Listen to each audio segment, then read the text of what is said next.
innovador de lo que es esta nueva redacción digital y del empeño en el país, también opinión en volcarnos en las nuevas tecnologías, en intentar llegar a nuestros lectores, escuchantes, oyentes, videntes ahora de una forma diferente. Hoy ensayamos contigo este formato de Facebook directo, Facebook Live, y a la vez lo hacemos por el País TV también para nuestros lectores. Teníamos pendiente una conversación sobre Europa desde hace tiempo, que se ha ido retrasando en múltiples ocasiones. Después de las elecciones y a raíz del Brexit parecía casi el momento idóneo para tenerlo, o sea que te agradecemos enormemente que hayas venido por aquí y que te sometas también a la disciplina de contestar a nuestros lectores, ¿no? Muchas gracias. Quizá la primera pregunta y la más obvia es, bueno, perdón, digo antes que tenemos el canal abierto para recoger las preguntas de la gente que nos está viendo. Hemos recibido ya casi 900, así que iremos recogiendo más y te las iré pasando según vayan llegando. Pero quería quizá enmarcar un poco la conversación con una primera pregunta. ¿Qué le pasa a Europa, Pablo? ¿Ve ese riesgo real de desintegración después de esta crisis provocada por el Brexit? Claro que sí, no es algo nuevo. Con la excepción del referéndum que se hizo en España, cada vez que se ha votado en Europa o se ha votado sobre Europa, digamos que los ciudadanos demuestran una desafección cada vez mayor. El problema es que esa desafección puede tener una expresión xenófoba o incluso cercana al fascismo. Yo creo que nosotros somos el mejor antídoto a eso. Eso hablamos una vez. Nosotros somos profundamente europeístas, pero pensamos que hay que recuperar una idea de Europa vinculada a su origen antifascista, que de alguna manera implicaba hablar de una Europa social en la que el estado del bienestar, los derechos humanos, los derechos civiles y los derechos sociales fueran una realidad. Cuando Europa se aleja de eso, cuando deja de ser un espacio geopolítico con autonomía propia, cuando deja de ser un espacio geopolítico que marca la diferencia por los derechos sociales respecto a otros territorios del planeta, pues es lógico que el proyecto se vea cuestionado. Lo fundamental de la identidad europea, lo que hace que portugueses, que españoles, que griegos se sientan atraídos por el proyecto, es una promesa de prosperidad vinculada a los derechos. Si eso cambia, si hay una Europa alemana que nos obliga a los europeos del sur a ser periferia, pues es lógico que Europa entre en riesgo. Claro, es una paradoja que todas las clases populares, no en España, pero en otros países, estén yéndose con partidos eurófobos, incluso antiguos votantes de partidos comunistas. Esto está solo detrás de esta lógica de la falta de resultados de la Unión Europea. Bueno, uno de los ejemplos es Francia, donde incluso leí una estadística el otro día que me aterrorizó, que el 30% de los afiliados a la CGT serían votantes del Frente Nacional. Eso es muy peligroso. Marine Le Pen está conduciendo un partido a ser el primer partido de Francia, y aunque estamos todos muy tranquilos porque hay un sistema presidencialista a dos vueltas que parece que podría conjurar que el Frente Nacional ganara las elecciones, yo tendría mucho cuidado. Todo el mundo se reía de Farage hasta no hace mucho tiempo y bueno, ya hemos visto lo que ha ocurrido en el Reino Unido. Por eso creo que es fundamental recuperar un espacio político que se ha perdido, que no quiero ser polémico al decirlo, pero es el espacio político de una socialdemocracia que desaparece con Tony Blair y con Gerhard Schroeder y que vincula el proyecto de Europa, bueno, pues a los derechos sociales y a una suerte de, digamos, de patriotismo, de defensa de la soberanía democrática vinculada a los derechos sociales y no a una hegemonía de los mercados financieros que creo que nos lleva al desastre. Pero a la vez también en vuestro discurso oímos mucho la palabra soberanía, que es una bandera de enganche de muchos de estos movimientos antieuropeos. ¿En qué se distingue cuando seguramente la gran parte de la izquierda ha empleado la bandera del federalismo?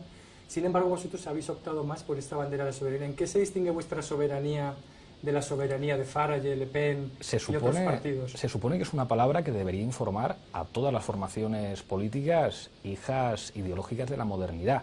Digamos que la modernidad que nace con la Revolución Francesa, con la libertad, la igualdad y la fraternidad, se fundamenta en la soberanía popular. Cualquier formación política que despreciara el término soberanía estaría despreciando la base de la legitimidad democrática. Lo que dicen las constituciones democráticas es que la soberanía popular reside en el pueblo y se expresa a través del Parlamento. ¿Cuál es el problema de Europa? Que no hay instituciones, digamos, derivadas del principio democrático, que hay un vaciamiento de la soberanía y hay, digamos, una especie como de transición de espacios soberanos con legitimidad democrática a espacios de ejercicio del poder sin soberanía democrática. Yo he sido europarlamentario en el único espacio con legitimidad democrática en el marco de la Unión y es una Cámara todo lo más colegislativa, no se puede comparar a los parlamentos nacionales. A la vez que somos europeístas y somos federalistas a la hora de entender lo que tiene que representar Europa, hay que ser demócratas y eso implica una defensa de la soberanía. Los estados nacionales, si en última instancia son la expresión de del Parlamento tienen que poder decidir sobre las cuestiones que afectan a los ciudadanos, incluso a la hora de ponerse de acuerdo con otros estados.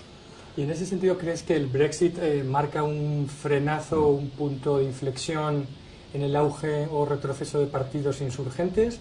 Y también es algo que os ha perjudicado a vosotros, y ahora entramos también un poco en la campaña en España y la vinculación en estas dos cosas. ¿Es el miedo, el triunfo de partidos, llamémoslos genéricamente insurgentes, ¿no? de amplio espectro, algo que ha perjudicado o beneficiado a Podemos? Creo que nunca se podrá saber a ciencia cierta. Tiendo a pensar que de alguna manera, a pesar de lo poco que la política internacional, digamos, termina contando en procesos electorales estatales, creo que ha podido contribuir, digamos, a movilizar un voto conservador que tiene miedo a los cambios y que se expresa en la pirámide demográfica española. O sea, es increíble que en España una fuerza política como la nuestra tenga 5 millones de votos cuando la pirámide demográfica es así. Creo que ese voto es muy conservador y cualquier cambio que se produzca, digamos, que le mueve en esa dirección. De todas formas, yo, después de que han pasado unas cuantas semanas del Brexit o 2 semanas, entiendo a verlo como una oportunidad. España aumenta su peso en el marco de la Unión Europea. Los británicos nunca creyeron del todo en la Unión. Charles de Gaulle nunca hubiera aceptado que lo que consideraba un submarino de Estados Unidos entrara en la organización política de Europa. Y bueno, pues si esta es la realidad, los británicos han querido marcharse, pues creo que ahora toca intentar reconstruir Europa sobre otras bases y reformular esa nueva potencia de España como, bueno, pues como cuarta potencia en el marco de la Unión Europea. Vale, entonces pasamos, si le parece, a algunas preguntas que hemos recibido de nuestros lectores, oyentes. Guillermo nos pregunta, ¿no es vuestra manera de ser crítico y de pedir una Unión Europea diferente otra forma de ser euroescéptico? Es una manera de ser demócratas, Guillermo. Yo creo que nadie en su sano juicio, ningún demócrata, puede estar satisfecho con esta Unión Europea que tiene unos déficits democráticos que todo el mundo ha reconocido y que no produce satisfacción en nadie. Decía una cosa al principio, cada vez que en algún país de Europa dejan votar sobre la Unión Europea, los ciudadanos terminan votando, digamos, en una dirección de distancia respecto a la Unión. O cambiamos la Unión Europea o se nos va de las manos. Vale. Quino, que dice ser votante de Podemos, dice, os estáis encuestando sobre las tropecientas causas que han podido costaros 1,5 millones de votos, dice el mío entre ellos. ¿Cómo es posible que tu liderazgo no se libre de este examen? ¿Es solo el Brexit, Izquierda Unida, Venezuela son más responsables que tú? Yo creo que cualquier liderazgo tiene que estar sometido a examen siempre, cuando las cosas van bien, cuando van muy bien, cuando van regular o cuando van fatal. Y nosotros somos, creo que una organización política que además se somete al examen permanente. Yo nunca me he sentido, digamos, tan apoyado como ahora y creo que hay razones como para sentirse satisfecho. Hace 2 años yo no tenía partido y ahora, pues de alguna manera, encabezo un espacio político que tiene 5 millones de votos y 71 diputados. Frente a otras fuerzas políticas que en el caso del PP, a pesar de su recuperación, se queda en los niveles de 1989, el PSOE acumula peores resultados de su historia, el peor en diciembre y todavía peor, no se vayan todavía, que aún hay más en las elecciones del 26J, y el proyecto, digamos, de nuevo CDS de Albert Rivera se queda en eso, en un nuevo CDS que se descuelga de los 3 grandes partidos. En el momento en el que yo sienta que no sumo, yo no tendré ningún problema en echarme a un lado o cuando no me encuentre con energía, pero creo que lo que hemos conseguido en estos 2 años nos tiene que hacer ser optimistas. Es verdad que apuntamos la flecha muy alto, pero ¿quién iba a decir hace 2 años que íbamos a tener, para empezar a trabajar como oposición parlamentaria y ganar las próximas elecciones, 5 millones de votos y 71 escaños? En esa línea, otro votante de Podemos, Fernando, nos pregunta, nos dice, Pablo, soy miembro de Podemos, pero viéndolo visto, ¿por qué no proponéis un pacto con PSOE y Ciudadanos? Siempre será mejor que un gobierno de Rajoy, dice. La lógica de Guatemala o Guatepeor no es una lógica que funcione con nosotros. A mí me encantaría que pudiéramos abrir un diálogo con el Partido Socialista, y los números siguen dando, sobre la base del programa del Partido Socialista, no sobre su acuerdo con Ciudadanos, que eso ya nuestras bases, el 90%, dijeron que a eso no. Pero si el Partido Socialista quisiera dar un paso adelante y que habláramos con nosotros, con fuerzas políticas vascas y catalanas, nuestra disponibilidad es plena para hablar. Pero nuestras bases son soberanas. Lo que se nos presentó la última vez era un acuerdo que implicaba claudicar ante el 90% del programa de Ciudadanos. Lo decía Ciudadanos. Nosotros fuimos los primeros en proponer que Pedro Sánchez fuera el presidente del gobierno en el marco de un gobierno de coalición que hubiera sido lo más coherente.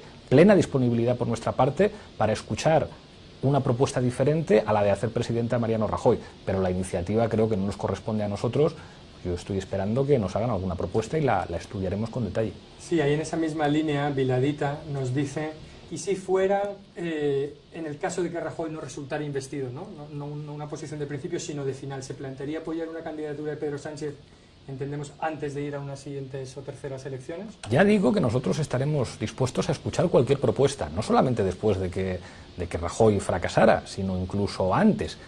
Y el propio programa del Partido Socialista no es una mala base para empezar. Lo que no sirve es lo que intentaron hacer con Ciudadanos y que fue un fracaso. Si el Partido Socialista rectifica, está dispuesto a hablar con nosotros, reconoce que a la vista de los números hay que hablar con vascos y catalanes también, pues nosotros plena disponibilidad para hablar. Pero insisto, la iniciativa esta vez creo que no nos corresponde a nosotros. Nosotros ya intentamos una vez llevar la iniciativa para hacer un gobierno de coalición. Parece que a nuestros interlocutores no les sentó bien eso de que nosotros tomáramos la iniciativa. Bueno, que la tomen ellos. Me da la impresión que de momento lo que tienen es un debate interno sobre cómo apoyar al Partido Popular. Hoy he escuchado al Partido Socialista de Andalucía decir que hay que permitir que el Partido Popular gobierne. Y muchos varones han dicho, pues se abstienen unos pocos, se abstienen muchos. Borrell, que se supone que era uno de los del equipo de ministros de Pedro Sánchez, ha dicho también que hay que apoyar al Partido Popular a cambio de no sé qué. Bueno, que se aclaren entre ellos y ojalá el Partido Socialista más sensato pues esté dispuesto a hablar con nosotros y a lo mejor nos podemos entender. Lo que nos lleva también a lo que señalabas del comienzo de la transición. Elías nos pregunta, ¿crees que puede ocurrir con el PSOE algo parecido a que viva un momento CDS, ¿no? De que tengamos una transición de AP, UCD y PSOE a PP, PSOE y Podemos y al final el PSOE desaparezca y volvamos a un sistema bipartidista? Nosotros hemos dicho siempre que no pensamos que la pasoquización sea algo viable en España, salvo que el Partido Socialista se hiciera un harakiri.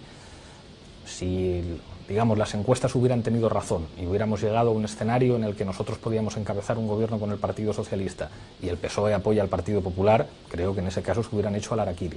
Creo que en unas circunstancias como las actuales, el Partido Socialista va a seguir siendo un partido crucial, es bueno que lo sea, sobre todo bien asentado en el sur de España, quizá mucho más débil en Cataluña, en el País Vasco, en las islas, en la Comunidad Valenciana, y creo que nosotros aspiramos a gobernar junto con el Partido Socialista, igual que el Partido Socialista creo que solo podrá asumir responsabilidades de gobierno en acuerdo con nosotros.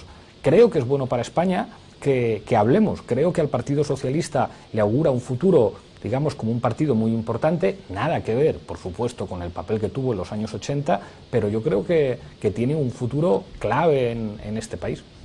En esa línea también de nacionalismos, nos escribe Sean, que dice, tengo pasaporte británico, he vivido 32 años en España, Podemos tiene una gran responsabilidad en articular y presentar una respuesta ante lo que está ocurriendo en el mundo. ¿Podría Podemos dejar los referendos de Cataluña y País Vasco para otro momento? ¿Es una línea roja de nuevo en la negociación o no? Es una buena pregunta, John. Quizá nosotros hemos ganado las elecciones en Cataluña precisamente porque, y en Euskadi también, precisamente porque no somos tan cerrados de mente como los gobiernos de Madrid, que hasta ahora lo que han hecho es ser una fábrica de independentistas. En Cataluña no había tantos independentistas antes y seguramente si el Tribunal Constitucional hubiera dejado a Zapatero seguir adelante con el Estatut, ahora no tendríamos la situación que tenemos. Yo creo que los problemas no se solucionan enterrándolos, decía John, déjalo para otro momento. Eso es como ser un avestruz, haces un agujero en la tierra, metes la cabeza y que las cosas se resuelvan solas. Eso lo hace Rajoy en España, pero nosotros no somos tan irresponsables. Pensamos, y nosotros, que no queremos que Cataluña se vaya de España y que lo decimos muy claro y que ganamos las elecciones en Cataluña, que lo más sensato es una consulta legal, un referéndum. Por cierto, lo acaba de volver a proponer el PSC. Justo después de las elecciones empiezan a decir que si lo de Escocia, que si lo de Canadá podría servir. Es una propuesta que está inspirada en lo que ellos decían hasta hace 3 años y hay muchas vías legales. El artículo 92 de la Constitución, la sentencia del año 2014 del Tribunal Constitucional, la ley orgánica que regula las diferentes modalidades de los referéndum. En España hay un problema político y los problemas políticos no se solucionan diciendo esto lo dejamos aparcado o meto la cabeza en el suelo como un avestruz. Se solucionan afrontándolo y yo creo que una consulta sería lo más sensato.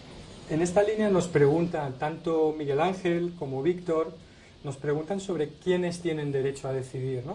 Miguel Ángel dice, si España es un Estado plurinacional, yo ando un poco despistado, creo que dice, nací en Madrid, mis padres son de Toledo, no sé cuál es mi nación, ¿tendría Nación derecho a decir dónde acaba el límite de decidir de cada territorio? Somos la única fuerza política que decimos cualquier cambio en la Constitución española la tienen que decidir todos los españoles. Por lo tanto, se tiene que votar en todo el territorio nacional y lo tiene que votar todo el mundo.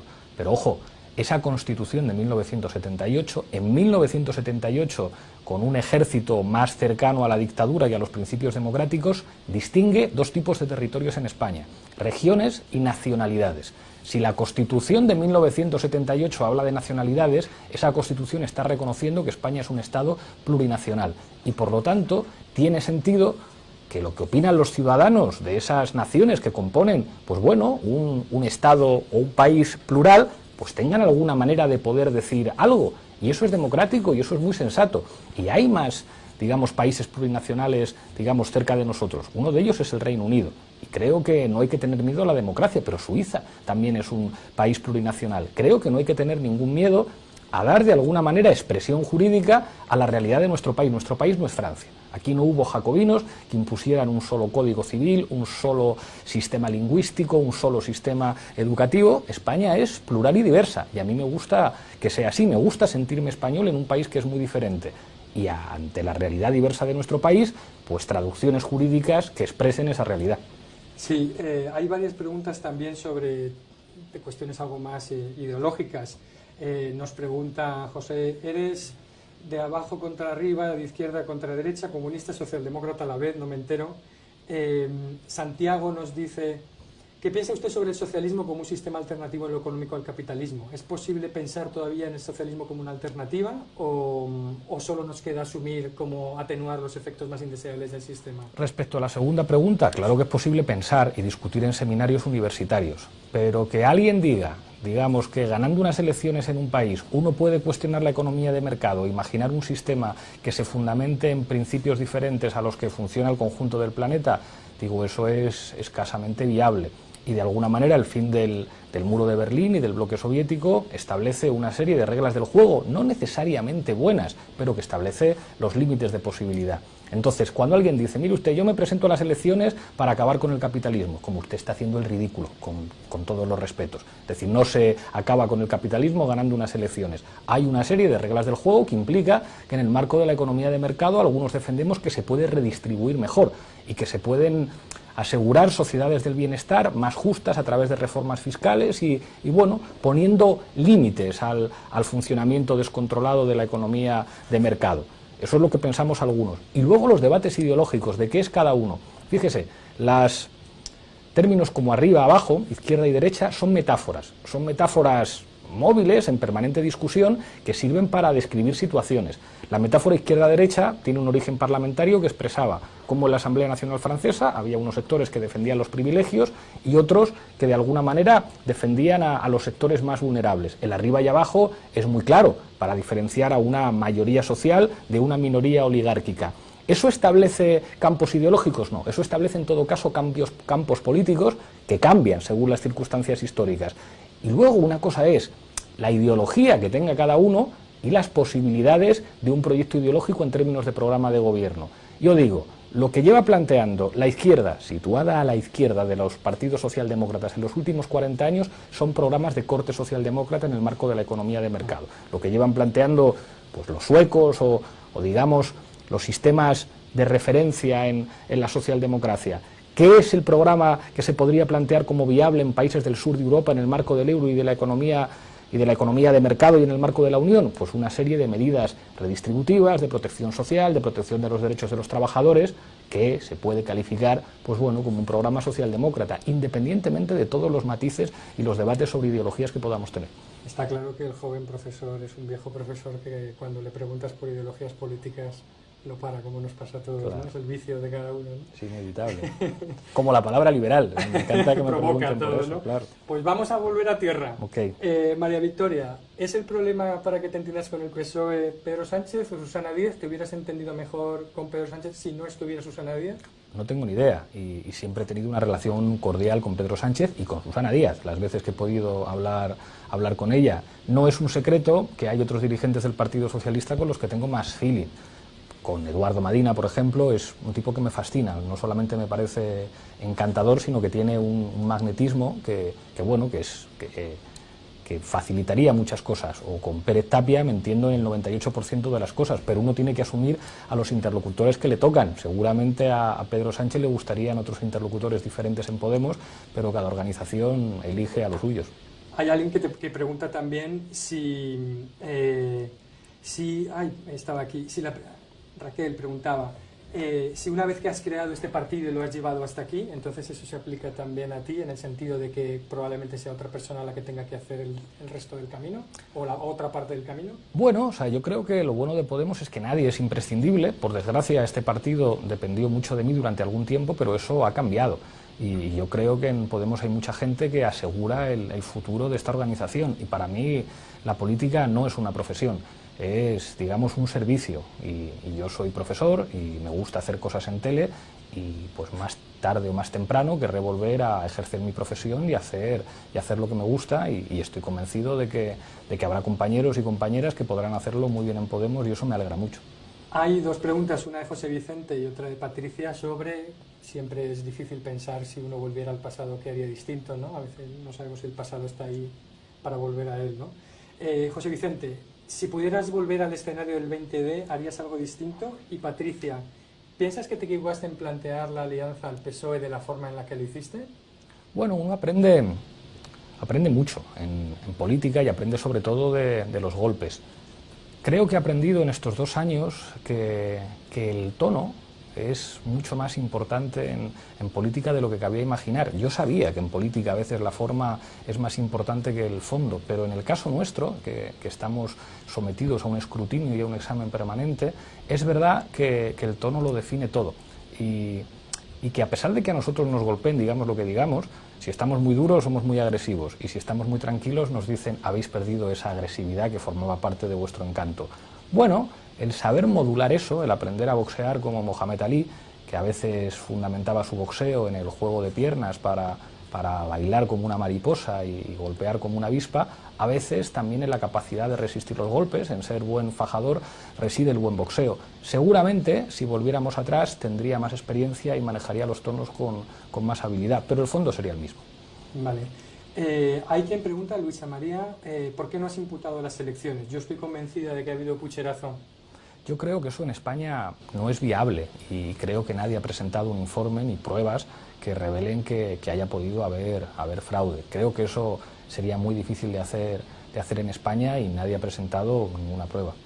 Vale. Fer, y tenemos otra pregunta también sobre, de Ángela, ¿cómo va a ser vuestra oposición? Si vais a estar en la oposición, vais a ser un partido socialdemócrata que después de él se acabó el asalto al cielo, con la necesidad de encontrar alianzas dentro de esa familia socialdemócrata, o vais a seguir encuadrados dentro de la izquierda, digamos, a la izquierda de la izquierda en todos los frentes?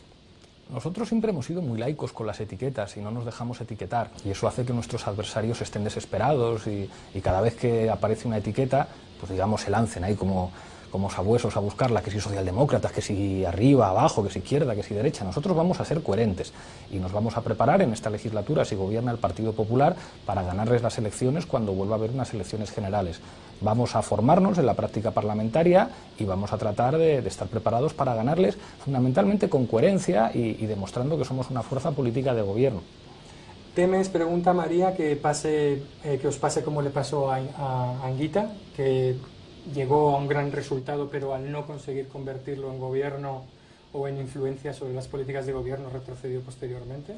Tengo mucha admiración por Julio, pero creo que el contexto es completamente diferente. En su mejor momento, Julio Anguita logró 23 diputados, si no me equivoco.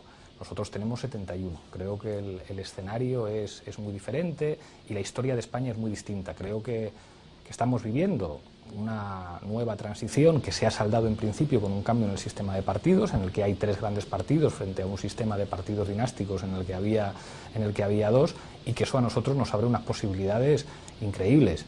Julio se pone al frente de una organización muy tradicional de la izquierda clásica, con mucho pasado, consigue un resultado histórico. Nosotros en 2 años tenemos 5 millones de votos, y además hemos logrado que en ese espacio político conviva Podemos, con su identidad transversal, que tiene mucho que ver con el 15M, con organizaciones que proceden de la izquierda catalana, de la izquierda española, organizaciones la Comunidad Valenciana, de Baleares y de Galicia, y tenemos la responsabilidad de que esos 5 millones sean un suelo y a partir de ahí volar.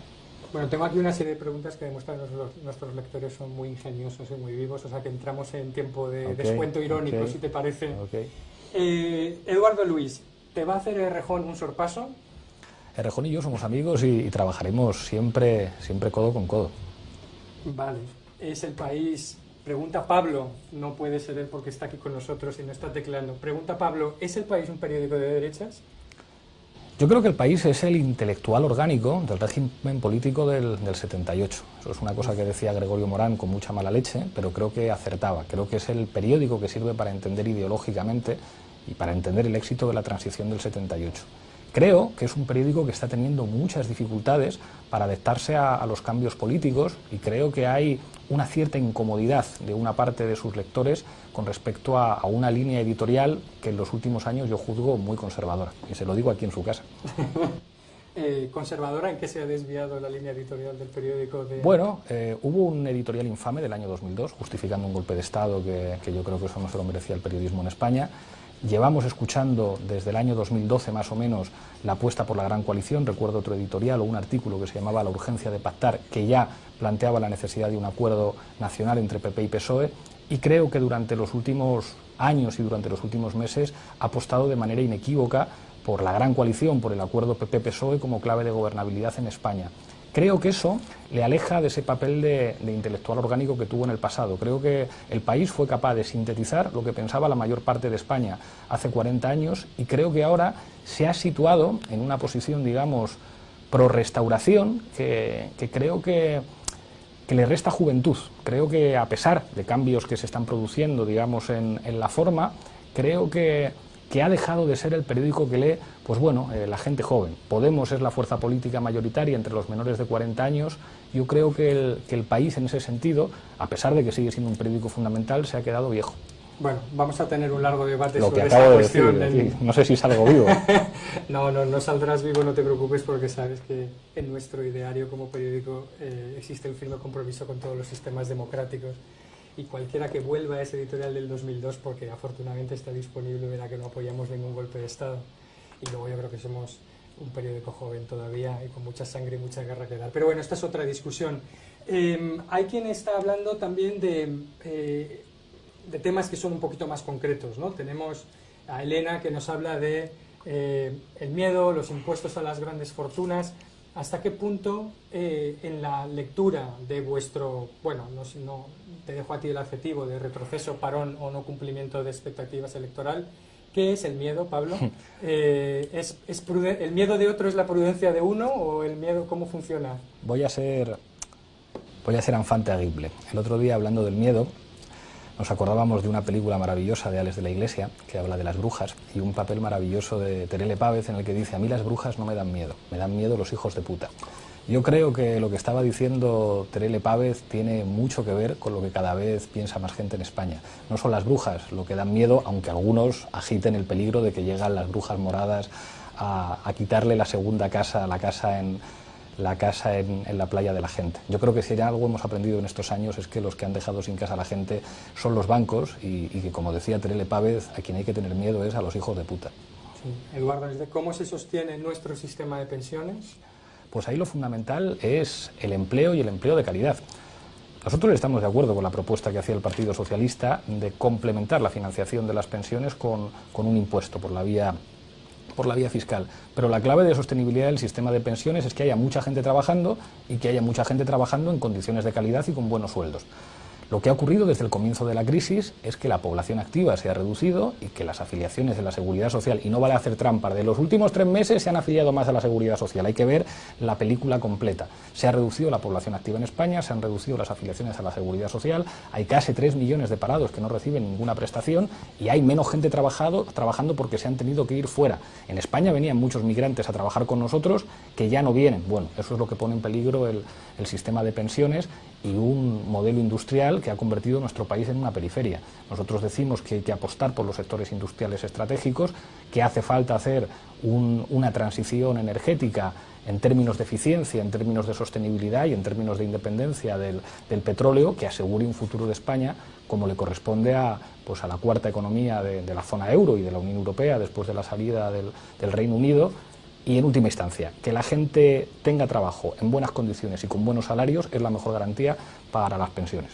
Vale, José Miguel pregunta, ¿de qué casta eres tú? ¿A qué casta perteneces? Bueno, pues a la de mi familia. Hace, tal día como hoy, hace 30 años, moría mi abuelo, un viejo socialista de los de siempre, de los socialistas que acabaron en la cárcel por defender sus ideas y por atender a sus responsabilidades históricas, y estoy orgulloso de pertenecer a esa casta de socialistas de verdad. Miguel, ¿ves en algún momento la posibilidad de abstenerte junto con el PSOE para evitar unas terceras elecciones? Nosotros al PP ni por activa ni por pasiva. Aunque hubiera unas terceras elecciones. Eso no dependería de nosotros. Nosotros hemos dicho desde el principio que al PP no le vamos a apoyar ni por activa ni por pasiva. Es más, no somos necesarios. Si el PSOE se pone de acuerdo con el PP, que se las compongan entre ellos. A nosotros el PP que no nos venga a pedir una abstención. Y entonces nos pregunta Tony, ¿qué vais a hacer desde la oposición para ayudar a este país? Bueno, yo creo que hay una situación parlamentaria en la que puede haber acuerdos muy interesantes. Ya se produjeron en la breve legislatura. Demostramos además que había números para un gobierno de coalición progresista y una mayoría parlamentaria progresista. Se produjeron acuerdos en votaciones parlamentarias entre el Partido Socialista, lo que ahora es Unidos Podemos, con fuerzas políticas vascas y catalanas, que por ejemplo nos permitieron llevar a cabo la paralización de la LOMCE y que en esta legislatura nos pueden permitir muchas cosas si el Partido Socialista no se equivoca de adversario y decide trabajar con nosotros. O sea, va en línea con una pregunta entonces de otro lector. ¿Ves posibilidad de alianzas transversales en determinados temas? Desde, por ejemplo, pregunta casos de corrupción, Ministerio del Interior, sistema educativo. Y sistema electoral. O sea, yo creo que el sistema educativo es menos transversal, el sistema electoral seguramente sí, cuestiones que tengan que ver con transparencia y corrupción. En eso quizá nos podamos poner de acuerdo con fuerzas políticas que en lo económico piensan como el PP. Aunque con esta confluencia vuestra, quien ha salido perjudicado por el sistema electoral ha sido Ciudadanos, que si hubiera tenido 45 escaños y la circunscripción fuera de la comunidad autónoma. Y nosotros... Cuidado con la reforma, esas que los politólogos es lo peor que hacemos. Y nosotros somos coherentes, a pesar de que esta vez no seamos los más perjudicados por el sistema electoral, entendemos que el sistema electoral es injusto y que habría que reformarlo. Fundamentalmente cambiando la circunscripción a la comunidad autónoma, de la provincia a la comunidad autónoma. Depende de la mayoría parlamentaria, porque la circunscripción viene determinada en la Constitución, para eso haría falta una mayoría parlamentaria muy amplia. Yo creo que no se sostiene que la circunscripción tenga que ser la provincia, eso es completamente ridículo, pero viene en la Constitución, para eso haría falta un nivel de consenso parlamentario muy amplio. Hay, incluso en el marco de la Constitución actual y con una mayoría parlamentaria más justa, fórmulas para hacer más proporcional el sistema electoral. En temas de igualdad de género y derechos de las mujeres, nos pregunta Ana, siendo un partido alternativo así de izquierdas, ¿por qué no presentan de forma más clara, activa y contundente sus posicionamientos respecto a la igualdad de género y los derechos de las mujeres? Hay algo que nos ha sorprendido siempre en las encuestas, que Podemos es un partido que se le dan algo peor las mujeres en las encuestas, ¿no? en las urnas. Y sin embargo fuimos el primer partido en tener prácticamente un 50% de mujeres en el Parlamento. Ninguno se acercó tanto al 50% de diputadas respecto a diputados como nosotros. Propusimos un pacto nacional contra la violencia machista, que a nosotros nos gusta hablar de violencia machista. Somos los únicos que hemos hablado de la necesidad de derogar la ley Montoro para que los ayuntamientos puedan atender a las mujeres víctimas de violencia machista, y somos los únicos que planteamos la necesidad de garantizar la alternativa habitacional a las mujeres víctimas de violencia machista sin necesidad de denuncia. En cualquier caso, es una asignatura pendiente no de Podemos, sino de la sociedad española, a pesar de que muchas cosas en este país han producido avances notables. Y Jesús nos pregunta, ¿te ves planteando una moción de censura en algún momento? Bueno, creo que a nosotros no nos dan los números para encabezar una moción de censura en estos momentos. Digamos que quien puede presentar una moción de censura, porque en España tienen que ser constructivas, es quien tiene que encabezarla, y eso tiene que ser la segunda fuerza política. Y en relación a eso, todavía alguien que quiere preguntarte, ¿cuál sería tu primera medida si fueras presidente? Bueno, aplicar lo que nosotros llevamos al Parlamento como la Ley 25 de emergencia social, acabar con los desahucios sin alternativa habitacional y con el corte de suministros por pobreza sobrevenida. Eso se puede hacer inmediatamente. Hay medidas a medio y a largo plazo, eso se podría hacer desde ya. Vamos terminando, si te parece, estarás también cansado. Izquierda Unida. vais a mantener la coalición. Es, sí, como parece, por lo que vemos en las encuestas, en los distritos, precisamente, las circunscripciones donde Izquierda Unida era más fuerte, donde más abstención se ha producido. ¿Qué hay que hacer para restañar estas heridas o cómo mantener la coalición? Habéis hablado incluso de matrimonio de conveniencia. ¿En algún momento vais a pleno matrimonio o a separación amistosa? Yo nunca hablé de eso. Creo, además, por los datos que tiene Carolina, que es, digamos, mínimo el impacto en la abstención global de más de 1 millón de votantes de esas circunscripciones. Creo que es un acuerdo que va más allá de lo electoral. Izquierda Unida y nosotros somos organizaciones distintas, con estilos y con identidades diferentes, y eso está bien que sea así, pero creo que nos hemos encontrado en algo que tiene más que ver con la historia que con la conveniencia electoral de un momento determinado. Creo que ahora toca armar un bloque histórico. Para eso no bastan solamente los partidos, hace falta un encuentro con los movimientos populares, con los movimientos sociales, pero creo que en Izquierda Unida se ha operado una transición muy interesante, con jóvenes dirigentes, con Garzón, con Clara Alonso, con gente muy clarividente como Antonio Maillo, y yo creo que con ellos, desde el respeto a la identidad de cada uno, podemos trabajar juntos, igual que con los compañeros del Común, con los compañeros de las Mareas, con los compañeros de Compromís o de MES. A nosotros nos toca liderar ese bloque y espero que estemos a la altura para hacerlo y que los demás nos reconozcan ese papel. 2 preguntas para cerrar de lectores. ¿Cuál es entonces el reto del Consejo Ciudadano que tenéis este próximo sábado? Bueno, el reto de abrir un debate estratégico para una nueva fase. El otro día lo analizábamos en el curso del Estorial. Creo que se cerró el ciclo electoral que se abre con las europeas y se cierra el 26. Entramos en una dinámica, digamos, más ralentizada, con tiempos políticos más ralentizados. En ese Consejo Ciudadano tenemos que hablar de lo que ha pasado y de los retos que se abren en el futuro. Habrá que plantear una nueva Asamblea Ciudadana en el que el reto de Podemos pues ya no será el mismo que hace 2 años, será el de construir ese bloque histórico con nuestros aliados para ganar las elecciones en España. Apuntamos la flecha muy alto, queríamos ganar las elecciones en 2 años, nos hemos quedado nada más que en 5 millones de votos y en 71 escaños, pues quizás sean las próximas. De acuerdo. Y ha entrado una última pregunta, que es con la que cierro. Te hago primero otra. ¿Existe un riesgo de fragmentación parlamentaria de Podemos con múltiples grupos, incluyendo peticiones para que haya un grupo andaluz, de Podemos, etcétera, etcétera? Bueno, nosotros desearíamos que hubiera un grupo catalán, un grupo gallego y un grupo valenciano. Y nos parecería pues muy sensato que en otros territorios, como en el País Vasco y Navarra, se pudiera avanzar hacia eso. Vamos a ver qué es lo que dice la mesa del Congreso. Si nos lo vuelven a bloquear, a pesar de que tenemos jurídicamente derecho a ello, pues apostaremos por una modalidad confederal, que yo creo que ya se ha demostrado que funciona perfectamente bien, en el que las diferentes identidades pueden convivir desde el respeto y organizándose bien. Bien, y entonces ya ahora sí de verdad cerramos. Teresa Rodríguez dice, Francisco, dice Teresa Rodríguez que aún es posible un gobierno de izquierdas, ¿de acuerdo? Bueno, nosotros estamos dispuestos a escuchar cualquier propuesta. La iniciativa no nos corresponde a nosotros. Oídos abiertos a si alguien nos hace una propuesta para que no gobierne el PP, y es una propuesta que va en una dirección progresista. Ahí nos encontrarán muy atentos, pero esta vez la iniciativa no nos toca a nosotros. Bueno, yo creo que terminamos aquí, si te parece. Para un periódico envejecido no está mal, ¿verdad, Pablo? Ha estado magnífico. Muchas gracias. A vosotros.